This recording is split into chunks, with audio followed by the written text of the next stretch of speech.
गर्भ में प्रवेश हुआ। भगवान शिव शंकर कहने लगे, व्यास जी, अरे ओ व्यास जी, हाँ बाबा आप यहाँ? बोले बाबा आज मेरा जीवन धन्य हो गया जो आप यहाँ पधारे।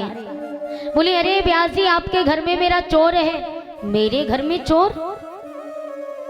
व्यास जी ने पूरा घर देख लिया, कोना कोना चालिए। बोले बाबा मेरे घर में आपका कोई चोर बोर नहीं है। बोले आपकी पत्नी के गर्भ में है।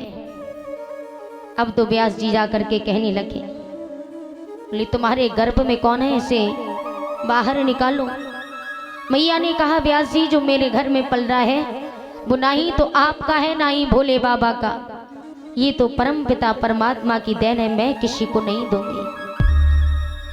भगवान शिव शंकर ने कहा, मैं भी देखता हूं कब तक गर्भ नहीं छोड़ती। हर स्त्री 9 महीने बाद अपना गर्भ छोड़ देती है और ज्यादा से ज्यादा 9 महीने रखेंगे, लेकिन यहाँ मैया को 9 महीने नहीं बल्कि 12 वर्ष हो गए, 12 साल।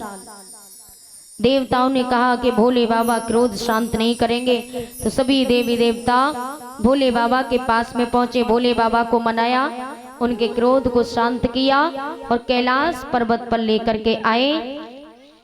तो 12 वर्ष बाद मैया ने अपना गर्भ छोड़ा, उनके गर्भ से पुत्र का जन्म हुआ, उन्हीं का नाम सुखदेव पड़ा। बोलिए सुखदेव भगवान की।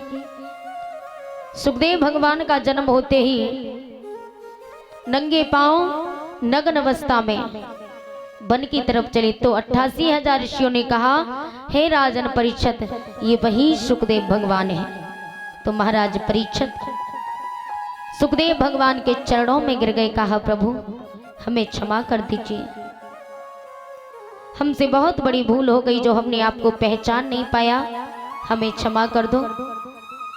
तो सुखदेव भगवान ने महाराज परीक्षित को अपने सामने बिठाया और कहा, आज से मैं आपको कथा श्रवण कराऊंगा।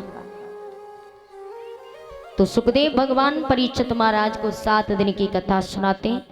आज संध्या को सृष्टि की रचना होगी जो सुखदेव भगवान परीक्षित को बताएंगे, और उसके बाद